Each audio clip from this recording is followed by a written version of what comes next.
धनंजय मुंडे आणि सुरेश धस हे भेट झाली याच्यात काही नवल वाटत नाही, कारण त्यांचा दोस्ताना हा आजचा नाही, खूप पूर्वीचा आहे आणि ते नेहमीच एकमेकाला सकारात्मक असं राजकारण हे करत असतात, एकमेकाला पूरक राजकारण. हे आपण जिल्हा परिषदला बघितलं.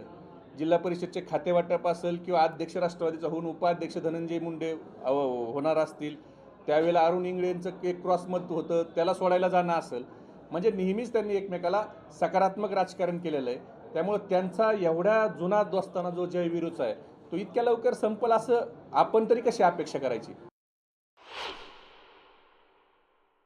जी भेट झाली त्या संदर्भात मला काही माहीत नाही. आमची जी भूमिका आहे न्यायाची, ते न्यायाच्या भूमिकेमध्ये आहोत. आम्हाला न्याय पाहिजे, आम्हाला दुसरी कुठलीही गोष्ट पाहिजे नाही. आणि न्यायाच्या भूमिकेत असणारे वारंवार मी उल्लेख करतोय सगळ्यांचा, ज्या या लढ्यात आहेत न्यायाच्या, त्यांच्याकडून मला न्यायाची अपेक्षा आहे. आणि याच्यातून एक जरी आरोपी सुटायचा प्रयत्न कोणी झाला तर पूर्ण जो समाज आहे तो समाज त्याला सुटू देणार नाही. भास्कर जाधवांनी पक्षातील नेत्यांना कडू घोट पाजलेले आहेत. नुकतेच ठाकरेंचे कट्टर समर्थक माजी आमदार राजन साळवेंनी जय महाराष्ट्र करत शिंदेच्या शिवसेनेमध्ये प्रवेश केलेला आहे. त्यानंतर कोकणातील ठाकरेंच्या पक्षात राजकीय वादळ आलेलं आहे. साळवेंनी ठाकरेंना सोडचिठ्ठी दिल्यामुळे कोकणात ठाकरेंची राजकीय ताकद घटलेली आहे. या पार्श्वभूमीवरती ठाकरेंचे कोकणातील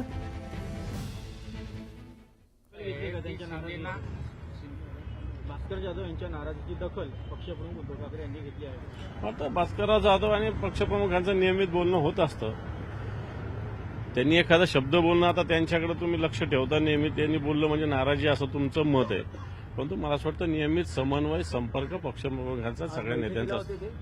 आज नव्हते, त्यांनी व्हिडिओ कॉलद्वारे बैठकीशी बोल कारण काल वेळेवर सगळी बैठक ठरली तेव्हा ते इथं पोहोचू शकले. रामदास कदम बोलतात की जर एकनाथ शिंदेवरती तुम्ही जर बोललात तर मातोश्रीमध्ये आम्ही असे अनेक दिवस काढलेले आहेत, आम्ही काढायला सुरुवात केलं तर अवघड होईल. आता मला असं वाटतं रामदास भाई कदम वगैरे यांच्याविषयी बोलायचं काय, जे काय बोलायचं ते बोलून टाकलं ना. आता हे सगळ्या गोष्टी झालेल्या आहे, काढलेले तर बोला ना. मग तुम्हाला कोणी थांबवलेलं आहे बोलायला कोणी थांबवलेलं आहे? गाडीवाल्यांना हलक्यात घेऊ नका, आमच्याकडे मेजॉरिटी आहे असं वाटतं. तुमच्याकडे आमदार आहे, तुमच्याकडे संघटना नाही, एवढं सांगेल.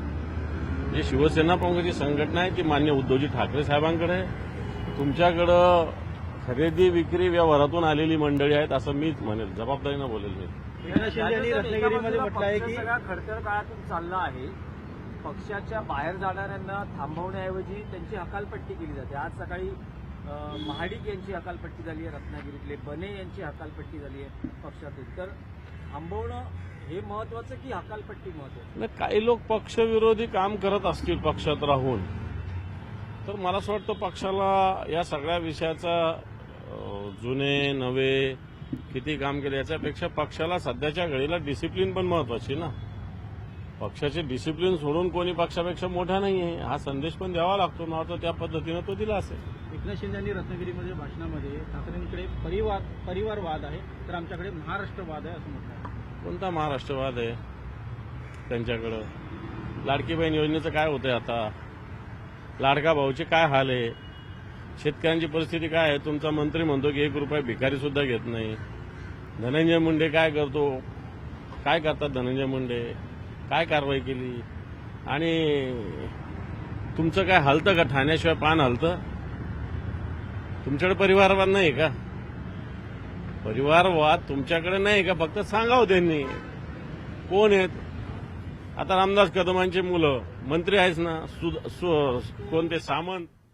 तर रामदास दानवे बोलत होते, भास्कर जाधव यांच्याबद्दल सांगत होते. या संदर्भातली जी बातमी आहे, भास्कर जाधवांनी पक्षातील नेत्यांना कडू घोट पाजलेले आहेत. नुकतेच ठाकरेंचे कट्टर समर्थक माजी आमदार राजन साळवेंनी जय महाराष्ट्र करत शिंदेच्या शिवसेनेमध्ये प्रवेश केलेला आहे. त्यानंतर कोकणातील ठाकरेंच्या पक्षात राजकीय वादळ आलंय. साळवेंनी ठाकरेंना सोडचिठ्ठी दिल्यामुळे कोकणात ठाकरेंची राजकीय ताकद घटलेली आहे. या पार्श्वभूमीवरती ठाकरेंचे कोकणातील शिलेदार आमदार भास्कर जाधवांनी पक्षाला घरचा आहेर दिलेला आहे. राजन साळवेंनी पक्ष सोडल्यानंतर त्यांच्यावरती ठाकरेंच्या पक्षाकडून गद्दारीचा शिक्का मारण्यात आलेला आहे. पण भास्कर जाधवांनी पक्षातील नेत्यांचेच कान टोचलेले आहेत.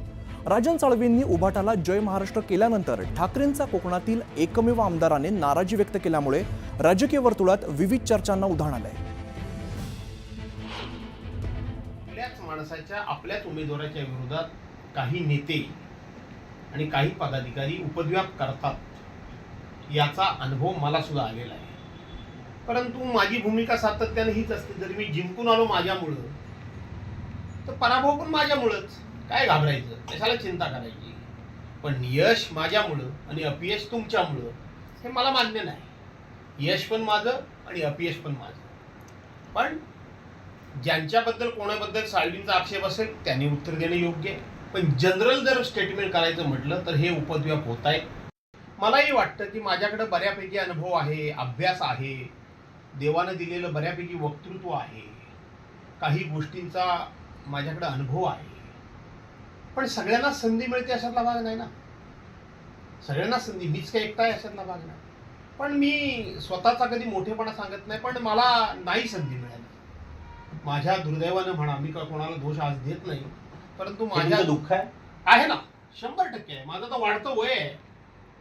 आज माझं 68 वर्ष वय चालू झालेलं आहे.